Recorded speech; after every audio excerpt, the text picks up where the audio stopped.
दोस्तों, स्वागत है आपका मेरे YouTube चैनल इंग्लिश बाबू पर। और आज मैं फिर हाजिर हूँ आपके साथ एक नई स्टोरी लेकर। और दोस्तों, आज जो इस स्टोरी मैं आपके लिए लेकर आया हूँ ये एक शॉर्ट मॉरल स्टोरी है। बहुत ही प्यारी और बहुत ही अच्छी कहानी है, बहुत ही अच्छे मॉरल के साथ। और उसके अलावा दोस्तों, आज की इस स्टोरी में आपको कुछ नए इंग्लिश के वर्ड मीनिंग सीखने को मिलेंगे, उनकी करेक्ट प्रोनाउंसिएशन के बारे में पता चलेगा। और हमेशा की तरह जो इसका ग्रामर का पार्ट है उसे बिल्कुल डिटेल में कवर करेंगे, तो एक एक स्ट्रक्चर को आप बड़ी आसानी से सीख पाएंगे। तो चलिए दोस्तों, आज के इस वीडियो को हम शुरू करते हैं और सबसे पहले कहानी का टाइटल देखते हैं। कहानी का टाइटल है इम्पोस्टर टॉम कैट। क्या मतलब हुआ दोस्तों? इम्पोस्टर एक एडजेक्टिव है जिसका मतलब होता है बहरूपिया, बहरूपिया या फिर कह सकते हैं ढोंगी। और ये एक एडजेक्टिव है। और टॉम कैट का मतलब होता है बिल्ला या बिलाव। तो क्या अर्थ हुआ? इम्पोस्टर टॉम कैट मतलब कि ढोंगी या कह सकते हैं बहरूपिया बिल्ला। तो दोस्तों, ये आज की इस कहानी का टाइटल है, शीर्षक है। और अब मैं इसे पढ़ना शुरू करता हूँ। आपसे रिक्वेस्ट है आप कहानी को बिल्कुल ध्यान से सुने। और यदि आज की स्टोरी में आपको कोई नया वर्ड या फिर नया स्ट्रक्चर मिले तो आप उसको नोट करें। और उसके अलावा यदि आपको कहानी पसंद आए तो आप लाइक ज़रूर करें। तो चलिए इसको शुरू करते हैं।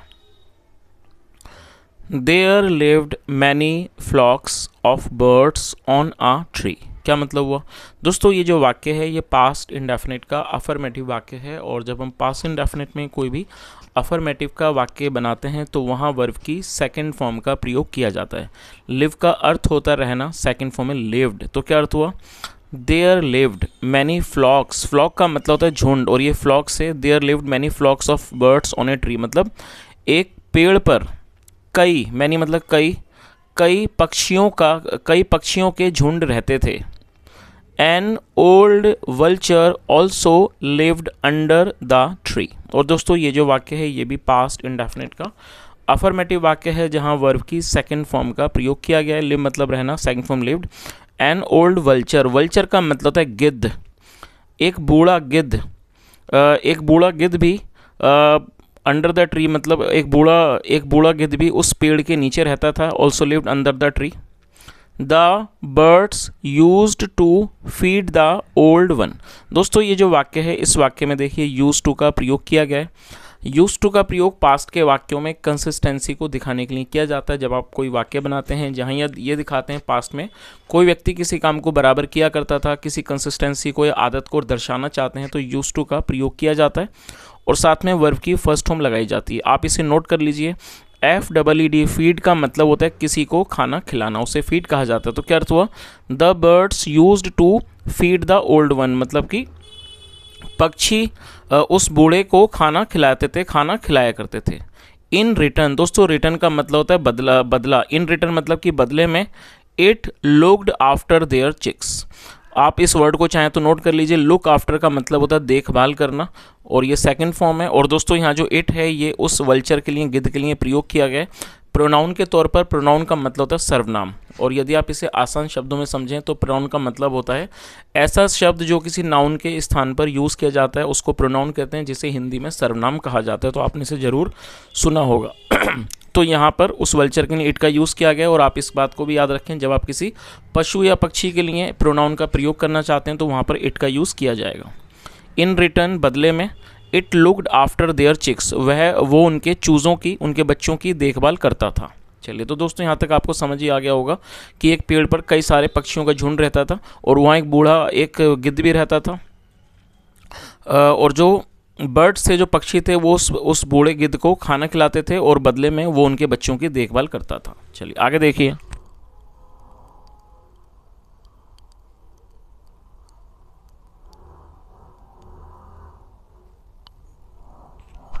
One day a tomcat happened to come there. क्या मतलब हुआ दोस्तों? देखिए, ये जो वाक्य है हैपन आपने ज़रूर सुना होगा। हैपन का मतलब होता है कुछ होना, सेकंड फॉर्म में हैपन्ड। अब आप देखेंगे कि इसको वाक्य में किस तरह से यूज़ किया गया। तो मैं बता देता हूँ, जब हम कोई ऐसा वाक्य बनाते हैं जहाँ हम इस तरीके से हिंदी बोलते हैं कि उसका वहाँ जाना हुआ, उसका ऐसा करना हुआ, तब हम इस स्ट्रक्चर का प्रयोग करेंगे और साथ में टू और वर्ब की फर्स्ट फॉर्म को लगाएंगे। तो क्या अर्थ हुआ, वन डे, एक दिन, a Tom cat happened to come there. आप इसके मीनिंग को समझिए कि एक दिन एक बिल्ले का वहाँ पर आना हुआ, happen to come there. His mouth watered at the sight of so many chicks. दोस्तों माउथ वाटर का मतलब था मुंह में पानी आना। हिज माउथ वाटर्ड मतलब उसके मुंह में, हिज मतलब उसका, माउथ मतलब मुंह, हिज माउथ वाटर्ड उसके मुंह में पानी आ गया। एट द साइट, साइट का मतलब दृश्य, at the sight of so many chicks मतलब इतने सारे चूज़ों के का ये जो दृश्य था उसको देखकर उसके मुंह में पानी आ गया। It was not possible to hunt them in the presence of the vulture. क्या अर्थ हुआ।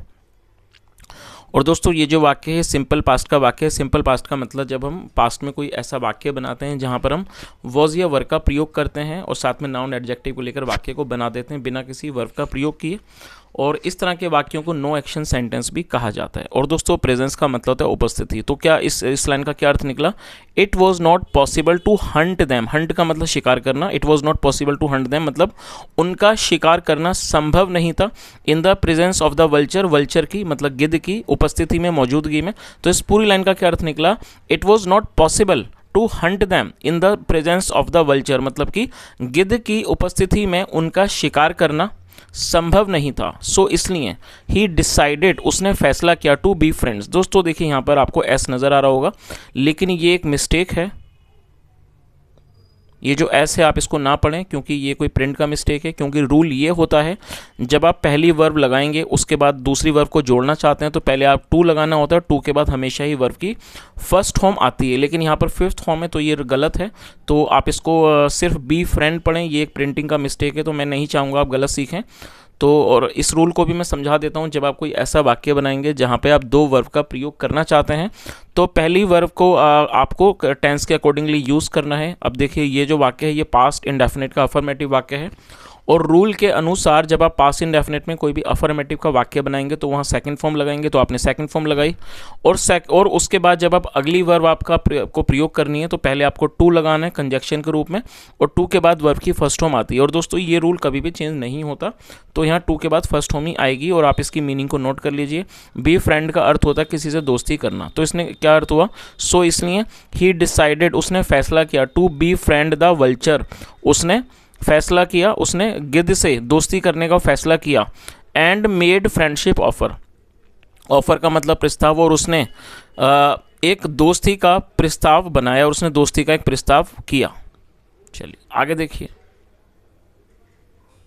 और दोस्तों यहाँ पर एक छोटी सी बात को मैं डिस्कस करना चाहूँगा। कई बार मैं आप लोगों के कमेंट्स देखता हूँ, आज भी एक कमेंट था कि सर आप इस तरह के ये जो वीडियोस हैं आप कैसे बनाते हैं। तो दोस्तों यदि आप ये जानना चाहते हैं कि इस तरह के जो वीडियोस मैं कैसे बनाता हूँ, बहुत ही आसान, बहुत ही सिंपल प्रोसेस है, कोई मुश्किल नहीं है। यदि आप भी ऐसे वीडियो बनाना चाहते हैं, मेरा एक शॉर्ट है जहाँ पर इस तरह का जो उसका टाइटल है कि माई यूट्यूब सेटअप। तो एक बार आप शॉर्ट्स में जाइए और वहाँ पर आप सर्च कर लीजिए, आप आसानी से उस शॉर्ट को ढूंढ लेंगे। तो आप एक बार देख लेंगे तो आप समझ जाएंगे कि मैं किस तरह के इस तरह के वीडियोस कैसे बनाता हूँ। चलिए इसको आगे कंटिन्यू करते हैं। दे बिकेम फ्रेंड्स। दोस्तों बिकम फ्रेंड का मतलब होता है दोस्त बन जाना, सेकंड फॉर्म बिकेम फ्रेंड्स। और दे का मतलब होता है वे या फिर वे लोग। जब सब्जेक्ट में एक से ज़्यादा लोग शामिल होते हैं तो दे का प्रयोग किया जाता है। और यहाँ पर गिद्ध और उस बिल्ले के बारे में बात हो रही है तो एक से अधिक हैं, दो हैं, इसलिए दे का यूज़ किया गया है। और ये पास्ट इंडेफिनिट का अफर्मेटिव वाक्य है तो सेकंड फॉर्म भी लगाई गई है। बिकम मतलब बनना, second form became. They became friends मतलब वे दोस्त बन गए। आगे देखिए। नाउ अब the Tom cat paid visit every day and quietly gobbled a chick each day. क्या अर्थ हुआ, नाउ अब the Tom cat paid visit. Pay visit का मतलब होता है दौरा करना, कहीं आना। अब ये जो बिल्ला था वो रोज़ आता, एवरी डे, पे मतलब कि वो रोज़ वहाँ दौरा करता, रोज़ आता। एंड क्वाइटली, क्वाइटली मतलब खामोशी से, गोबल्ड अ चिक ईच डे। गोबल का मतलब होता है भकोस जाना, किसी चीज़ को जल्दी से मुँह में रख लेना। और वो चुपके से, क्वाइटली मतलब चुपके से एक चिक को, एक चूज़े को भकोस लेता हर दिन, मतलब अपने मुंह में डाल लेता, उसको भकोस लेता। The vulture could not notice it because it had failing eyesight. दोस्तों यहाँ पर कुड का प्रयोग किया गया। कुड का प्रयोग जब किया जाता है जब आप पास्ट में कोई ऐसा वाक्य बनाते हैं जहाँ वाक्य की टेल पर सका, सकी, सके, पाया, पाई जैसे शब्द आते हैं। मान लीजिए वाक्य बनाते हैं वे आ सका, जा सका, दौड़ सका, नहीं कर सका, तो कुड का यूज़ किया जाता है। और यदि नेगेटिव होगा तो कुड के बाद नॉट लगाया जाता है, साथ में वर्ब की फर्स्ट फॉर्म। नोटिस का मतलब देखना, ध्यान देना। तो क्या अर्थ हुआ? The vulture could not notice, जो वल्चर था गिद्ध था वो ध्यान नहीं दे पाया। इट, इस पर ध्यान नहीं दे पाया बिकॉज, क्योंकि it had failing eyesight. Failing eyesight का मतलब होता है दुर्बल दृष्टि, या कह सकते हैं कि कमज़ोर नज़र। तो इस पूरी लाइन का क्या अर्थ हुआ कि the vulture could not notice it because it had failing eyesight. जो वल्चर था वो इस बात को नोटिस नहीं कर पाया क्योंकि उसकी जो दृष्टि थी वो कमज़ोर थी। और दोस्तों मैं चाहूँगा यहाँ पर मैं आपको एक छोटा सा एक वाक्य देता हूँ एक्सरसाइज के तौर पर, आप उसे बनाएं और कमेंट सेक्शन में शेयर करें।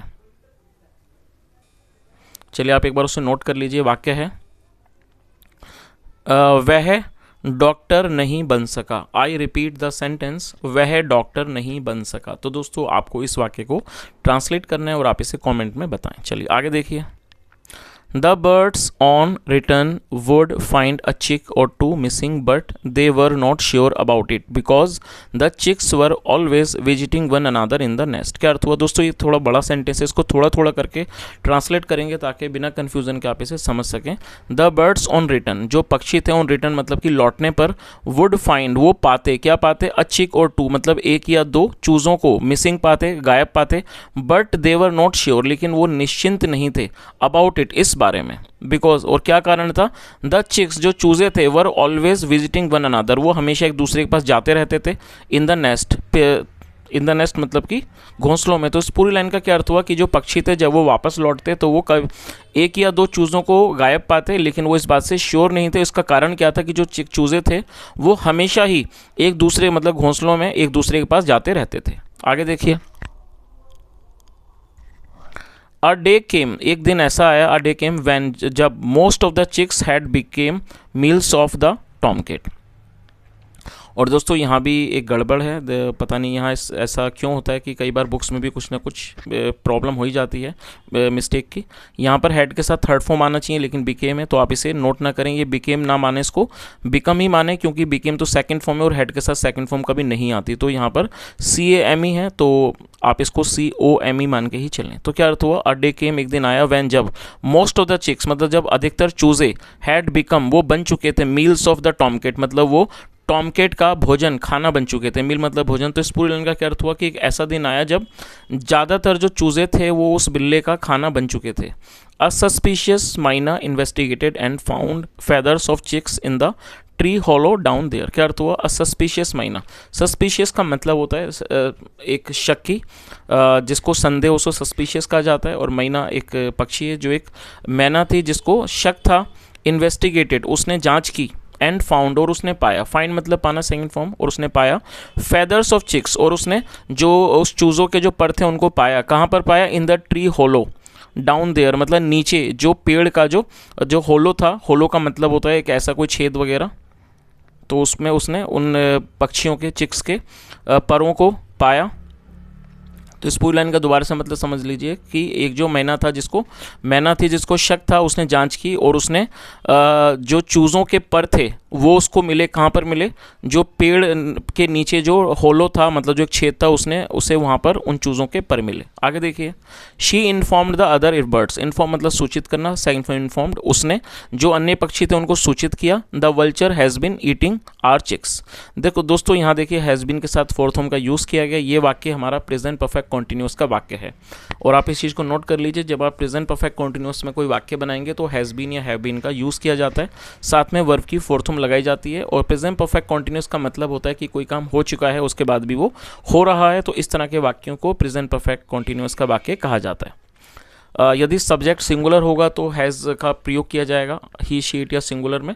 और यदि subject I, we, you, they plural होगा तो हैव का यूज़ किया जाएगा। तो फिलहाल जो सब्जेक्ट है वो सिंगुलर है वल्चर, तो इसलिए हैज़ का यूज़ किया गया। तो क्या अर्थ हुआ? She inform the other birds, उसने अन्य पक्षियों को सूचित किया। The vulture has been eating our chicks, मतलब जो वल्चर है, गिद्ध है, वो हमारे चिक्स को, हमारे चूज़ों को खाता आ रहा है। द ओल्ड ठग मतलब ये बूढ़ा ठग। The evidence is there in the hollow, और एविडेंस मतलब सबूत। तो उसने क्या कहा? The evidence is there in the hollow near where it stands. तो उसने आगे क्या कहा कि जो एविडेंस है, सबूत है, वो इज़ देयर, वो वहाँ है, इन द होलो, मतलब छेद में, नियर वेयर इट स्टैंड, जहाँ वो खड़ा होता है। The birds attacked and killed the vulture, जो पक्षी थे उन्होंने हमला किया और उस गिद्ध को मार दिया। चलिए दोस्तों, अब इस कहानी का जो मॉरल है वो भी जल्दी से देख लीजिए, क्या मतलब है। मॉरल देख लेते हैं। Don't befriend a unworthy character. क्या अर्थ हुआ? अनवर्दी का मतलब होता है अयोग्य, किसी भी अयोग्य कैरेक्टर से, अयोग्य व्यक्ति से, किरदार से दोस्ती ना करें। और दोस्तों मैं समझता हूँ कहानी का जो मॉरल है वो आपको अच्छे से समझ आया होगा, क्योंकि जो मॉरल है वो कहानी के हिसाब से ही, जैसा हमने देखा कि वो जो गिद्ध था वो जो काफ़ी अच्छा था, लेकिन उसने एक ऐसे बिल्ले से दोस्ती कर ली जिसका जो कैरेक्टर था वो अच्छा नहीं था, और इसकी सज़ा उसको मिली क्योंकि जो पक्षी थे उन्होंने उस गिद्ध को ही मार दिया उसके ऊपर शक करके। तो यहाँ पर बिल्कुल सही बताया गया है कि कभी भी अयोग्य लोगों से दोस्ती ना करें। तो दोस्तों ये आज की एक छोटी सी कहानी थी। उसके अलावा आज मैं आपसे कुछ कहना भी चाहूँगा कि कई बार दोस्तों मैं आपके कमेंट्स देखता हूँ, तो मैं वैसे रिप्लाई भी कर देता हूँ, लेकिन दोस्तों उसके अलावा ये भी अच्छा होगा कि मैं उनके बारे में आपको यहाँ पर बताऊँ। कई ऐसे कमेंट्स होते हैं और आप लोग पूछते हैं कि सर आप बताइए कि रीडिंग करने से या फिर इस तरह के वीडियो से कुछ बेनिफिट्स होगा, या फिर कई बार आप लोग पूछते हैं कि सर हम अपनी इंग्लिश को किस तरह से इम्प्रूव कर सकते हैं। तो दोस्तों मैं अपनी तरफ से जितना मुझे नॉलेज है, ज्ञान है, मैं ये नहीं कहता कि मुझे सारा ही नॉलेज है, थोड़ा बहुत नॉलेज है, तो वो मैं बता सकता हूँ कि जो एक हर व्यक्ति का एक अपना एक पर्सनल एक्सपीरियंस होता है, अपना एक अनुभव होता है। तो मैं अपने अनुभव के अनुसार ही मैं आपको बता सकता हूँ कि आप किस तरह से इन चीज़ों को इम्प्रूव कर सकते हैं। कि आपको प्रैक्टिस की ज़रूरत है, आप रेगुलर ग्रामर की प्रैक्टिस करिए, आप मार्केट से बुक्स खरीद सकते हैं, उसके अलावा आप वोकेबलरी याद करिए, और धीरे धीरे आप छोटे छोटे सेंटेंसेस बनाने की कोशिश करें, उन्हें ट्रांसलेट करें, टेंसेस सीखें, ग्रामर सीखें, और आप उन्हें लिख के बनाएं।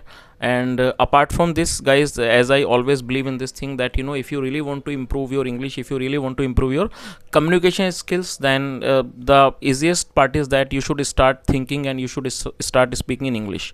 I know it sounds a little bit funny, because if I just tell you that start talking, you will say that maybe it's not possible because you have just started, but nothing is impossible. I believe that, because when you start, obviously I mean initially you're gonna face some problem, but slowly what will happen, you will improve. Because most of the time I have seen many people, and I have seen many people, those who are very good in grammar, they can easily make sentences, they can easily understand, but they can't talk, right? I'm sure that this is also the thing with you guys, that when you read something, or when someone is talking, and when you are listening any type of conversation, or when you are watching any video in English, you can easily understand that, but you are not able to respond, you are not able to communicate. So it means that you can easily understand, it means you are good in grammar. So now the next thing comes with the practice. What you can do, how can you practice? Just maybe you can do one thing, you can just talk to your friends in English. Wherever you go, try to speak in English. But sometimes it's possible that you do not get the good environment, and environment also plays the important role, because it is not that everyone can talk to you in English, because sometimes it may happen that you do not know anyone who can talk to you in English. So it's better that you talk to yourself. Now you would ask me how you can talk to yourself. You can talk to yourself, you can just talk in your mind, you can keep on thinking, and you can keep on any topic, and you can stand in front of a mirror and just play the two roles, and just talk to yourself, stand in front of a mirror, and just look into your eyes and try to speak. And slowly you will see that you are improving. And apart from this, there are other practices also, because being a Hindi student or Hindi medium students, when you start speaking English, it becomes little bit challenging. But how you can do, when you just do it every day, and then slowly you will realize that you are just getting this knowledge, and slowly you will get confidence also. Then one day, then you will see yourself that you have improved a lot. And apart from this, there are many small things which you can do, like you can remember, or you can learn 10 new words every day. Just make it a habit that you will learn 10 words every day.